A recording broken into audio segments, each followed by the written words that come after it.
I appeal to a younger age bracket. So the billboards aren't necessarily for mom and dad riding down the road. That's for, your 15-year-old kid that his phone died a half hour ago and he came to Yeah. the beach. You know what I mean? Oh, there's Deadstock. What is that? That's a sneaker store. So Hello, everyone. It's Sean from Thrive with another episode of the Power Up, where I meet with successful small business owners and operators to learn about their business strategy so you can take their insights and level up your own business. Once your business is ready to expand, knowing where to start can be overwhelming. Our guests have some creative solutions for how they've tackled tricky problems and turned them into growth opportunities. Now let's dive into today's episode. All right. Well, everyone, our guest today is Drew. Drew is the owner of Deadstock OC in Salisbury, Maryland. Deadstock OC was founded during the sneaker culture craze emerging in 2014. As an early adopter, Drew was able to corner and change a large part of the market on the lower Eastern Shore, focusing on rare clothes, footwear, and accessories. In addition to an exclusive product line, Deadstock OC also offers a variety of services from shoe cleaning and repair to shopping appointments, curated to enhance the customer journey and loyalty. So, Drew, you ready to get started with us? absolutely. Let's do it. All right. Well, fill in the gap. Tell us a little bit more about Deadstock OC and your experience with the business. So, you nailed it in the idea of there was a craze in the early part of this sneaker culture that's blossomed in the last decade. We saw an opportunity. I actually traveled to Portland, which is Nike Town, and they had a plethora of shops just like mine.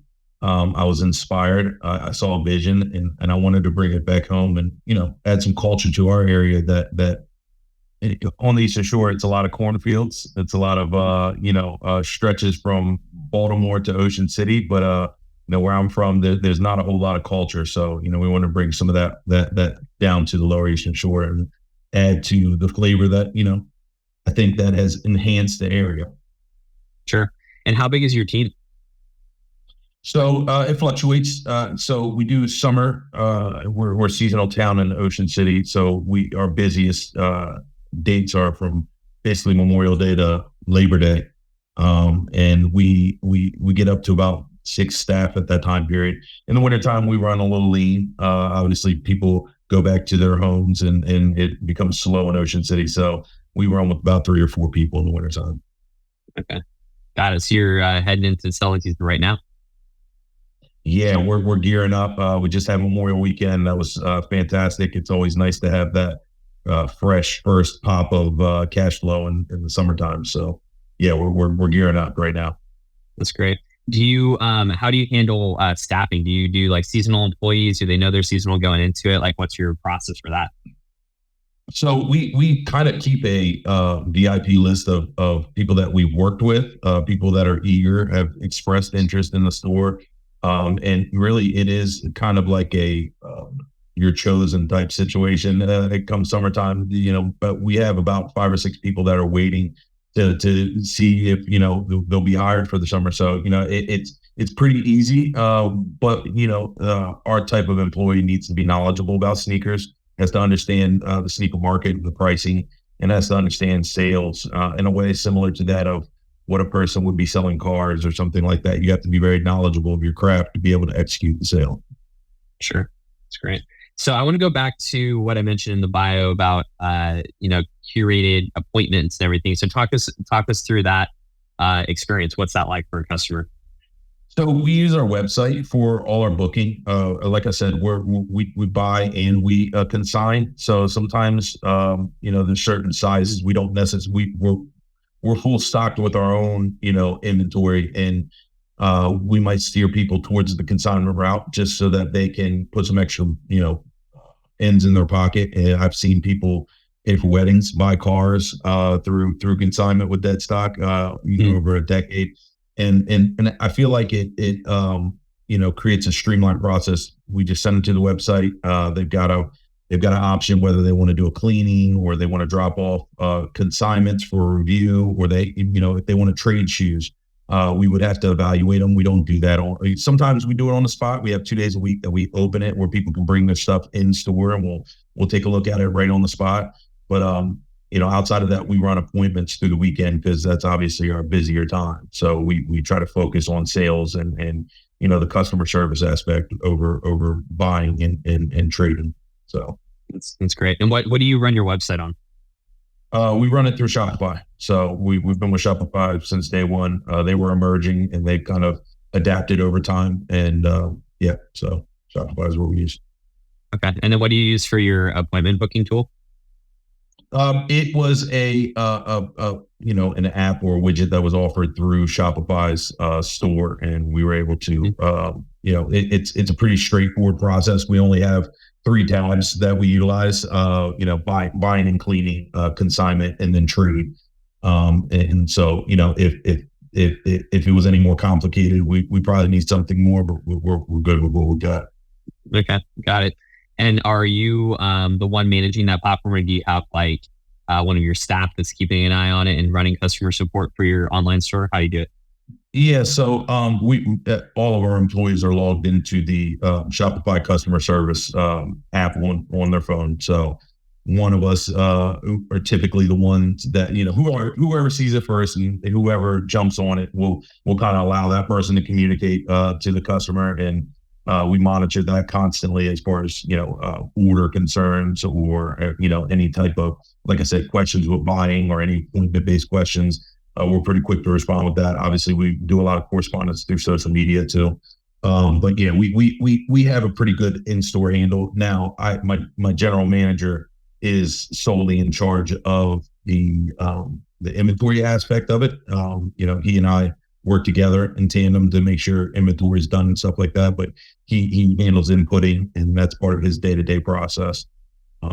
Obviously utilizing Thrive as a key component to allow my Clover system, which is my POS system in store, and Shopify to communicate seamlessly, and that helps the process a ton. Yeah, no, that makes a ton of sense.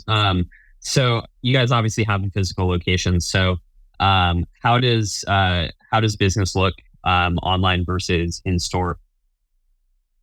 It really depends. The season, Christmas time, we're seeing a lot of online orders. Just having a base in Ocean City for as long as we've had, and in Salisbury. So our customer base, it has grown over the years, and people that come to just experience Ocean City as a tourist town in the summertime ultimately leave with a cart, and they buy Christmas gifts for their kids or for their significant other or things like that. So I see an uptick in that. And then in-store business is always going to be more solid, in my opinion. Online sales are great, but for what we do in consignment sneakers, the experience helps people make decisions on shoes too. So sometimes when you're looking at it from your phone, there's a little bit of I think at one point in the internet age that it was an impulse thing. Now it's almost like a buyer wary, like, we should see this shoe. Is it fake? Is it real? So in our niche of what we do, that is always a component. People want to see it. They want to feel the shoe. They want to have the experience of being in store and dealing with somebody who's knowledgeable in sneakers. So sure. And how do you think about the seasonality side? Like when you go into your off season, are you starting to spend a lot of advertising dollars online to get the online sales going, or like how do you try to mitigate against that, or do you? Honestly, I start my planning right now. Okay. You prepare when it's good for the times that's lean. So yes, to answer your question, we're constantly running ads through social media and back end through Shopify, and also using Google Ads in tandem. Sometimes they'll send us codes. We utilize any benefits and added bucks that we could put towards our advertising. We're always jumping on that. We do right now, like we're doing some traditional marketing with like billboards and stuff. They're going down 50. Wow. There's a stretch of road where, if you see a Deadstock sign 3 times, hopefully you'll stop by the time you get there, that type of thing. So, but the planning aspect is always important ahead of time. So by the time we hit fall, I usually have a nice little cushion, and then I try to make it to Black Friday, and then Black Friday gets us through Christmas, and then we're getting up for spring again. That's kind of our rinse and repeat strategy. So yeah, it's cool. So you're doing legitimate billboard advertising right now. So I don't think our audience is doing a ton of that in general. So why did Right. you think about going into that, and how's it working for you guys? For me, the experience of Ocean City has always been a nostalgic thing, and again, I'm trying to create those experiences with my store, being a part of that nostalgia. I've had people that come back year after year and are looking forward to seeing what's new and what we revamped, and the art and the feel of the store changing, that type of thing. So for me, when I was a kid riding down the road, to Ocean City, I always had time to take a look at the billboards. Your head's almost clear. You're not in your phone. You're not connected in a certain way because you're about to be at the beach and you're about to be on vacation and you're putting your toes in the sand. So in that same thread, I feel like that I appeal to a younger age bracket. So the billboards aren't necessarily for mom and dad riding down the road. That's for your 15-year-old kid that his phone died a half hour ago and he can't go to the beach. You know what I mean? Oh, there's Deadstock. What is that? That's a sneaker store. So that it's a strategy unique to my situation. I can understand why billboard's not as popular as it used to be, but for that element, I think it's still effective. No, yeah, that makes total sense to me. So I like that a lot. Do you see that actually manifesting in like the demographic that comes into the store? Do you see like younger folks coming in to almost like hang out? Yeah, I was going to say I've had a half dozen people just over the weekend say, "Hey, we saw your sign coming down here. We want to stop by and see what it was all about." So there's that. But yes, to answer your question, we do have a tight knit local base of kids that are into sneakers and like the culture. And we have this cool space up front where we have some arcade games and Nintendo and stuff that isn't necessarily. We don't have PS5 in the store. We have an old Sega and an old Nintendo. We have the NBA jams, and so it creates that type of community inside the store, which is always good. Nice. Yeah, I was literally going to ask next if you have like a Nintendo 64 sitting up front or something ready for everyone who plays. So we fried the N64. It's now sitting on display in the window. Okay. That's cool. The nostalgia feel. Yeah, that's right. That's very cool. How do you think about ROI on something like a billboard? Is that something you even think about? Listen, I mean, on the Eastern Shore, billboards are super affordable nowadays. I mean, you're not spending $2,000 or $3,000 like you would have in the early 2000s when billboard and traditional radio marketing and things like that were king. I mean, even radio advertising is super effective because, frankly, some people just turn the radio just to see what's going on in the area as far as events and things like that when they get close. So, having a radio commercial is so effective in the tourist setting that I'm dealing with. So the numbers have come down and sometimes it can be as cost effective as running, campaigns online, because campaign online can get pricey. If you're trying to be super strategic and for whatever it's worth, a radio can still hit 50,000 people. A billboard can get 200,000 impressions in a day. Some of the people coming from Baltimore, DC, Philly, to Ocean City. So, those type of things do make sense for what I do. Sure. For anyone that's interested in getting started with that type of advertising, are you using like an online, like billboard repository? Like I'm blanking, like Bulletin is something I'm thinking of, but like, what are you using as like the hub to find these? So Clear Channel is our local billboard salesperson, right? But I also have utilized in tandem with the store, I do like event marketing and things like that. I do large scale events. I have an event called Hoops on the Ave that's actually June 22nd. I'm utilizing digital billboard advertising with that through a site called Blip. Blip is a you can upload the digital design on the board.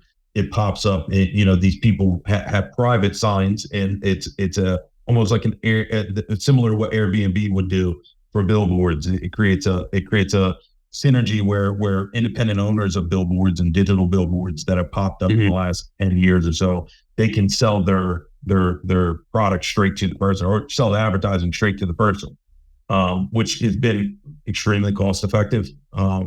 And also effective when you do it in tandem with, online impressions and online, ad runs.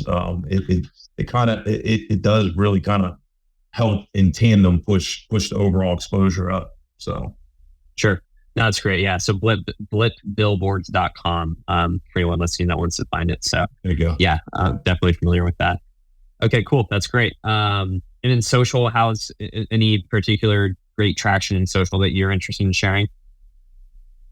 Yeah, social for the stores is Deadstock OC. And we still have the Deadstock SBY. That was our more popular page. Again, we closed in the beginning of 2023. Just post COVID, consumer buying slowing down, things like that. And us having the opportunity to move into a much larger store in a retail space that strip malls are struggling right now. And fortunately in Ocean City, we still have a pretty solid base for it, but we were able to get a great price and move in strategically to a bigger and better location where we could ultimately be a bigger brand. Sure. Okay. And then last question before we jump into some final wrap up questions. Tell us about the Hoops on the Ave event. Okay. Yeah. So Hoops on the Ave is again June 22nd. It's a 3-on-3 basketball tournament. We were inspired by Hoop It Up and Hoops Fest, which is in Spokane. They shut down the streets in the area, and it turns into a music and arts festival infused with some 3-on-3 basketball competition.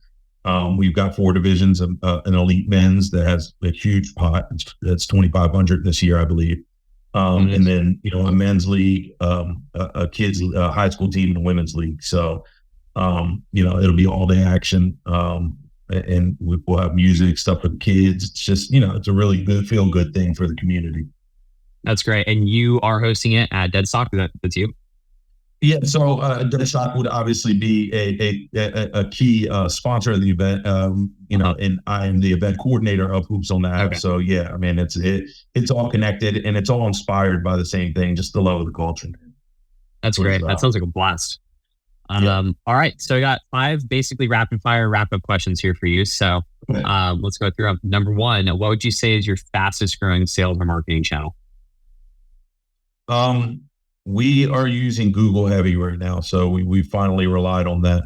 So I'd say Google. Okay. What would you say is your favorite resource? It can be like a blog or a YouTube channel, a book, something along those lines to grow your skills or your business. I listen to a variety of podcasts and self-helps and things like that through Spotify. I can't name one specifically, but I kind of just go through them. There's a podcast where there's a guy, and I can't think of the name for life of me, but it's an older gentleman. He's already successful. He's on the other end. He's achieved 8-figure success, and he's doing big. And then there's a guy that's 27 and he's made some good moves, but he's barely a millionaire and he's trying to figure it all out. So yeah, it's a really engaging and cool perspective to hear that. But so I mean, Spotify is my resource. I just click on one and ride and listen. So try to learn. Be a sponge. Nice. Spotify podcasts. Number 3, what piece of technology can you not live without in your business? My phone. Okay. Any specific apps or anything like that you use all the time? Instagram, Facebook. I mean, we're very connected with the store. Okay, great. Number 4, what piece of advice would you have for any business owner ready to start growing? Start early, making sure your infrastructure is stable. I can't emphasize scaling. It comes with, having the right infrastructure, having the right platforms, and knowing, what your store will look like, or your business for that matter, will look like in 5 years, 10 years. Okay.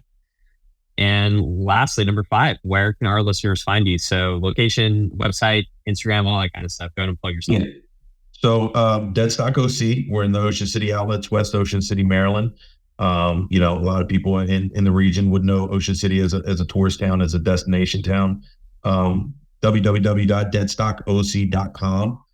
And then our socials, pretty much search on any platform, Deadstock OC, and we'll pop up. Cool. All right. Well, thank you, Drew, owner of Deadstock OC. Go find them in Ocean City, Maryland. If you're around June 22nd, go play some basketball with them. And thanks so much for joining us today. Thanks for having me, Sean. I appreciate it so much. Thanks for listening to another episode of the Power Up by Thrive. I hope you enjoyed our deep dive into strategies that you can use to grow your business. If you're ready to take these ideas into the real world, head over to thrivemetrics.com. That's THRIVEMETRICS.com to sign up for a 30-day free trial of our business management software.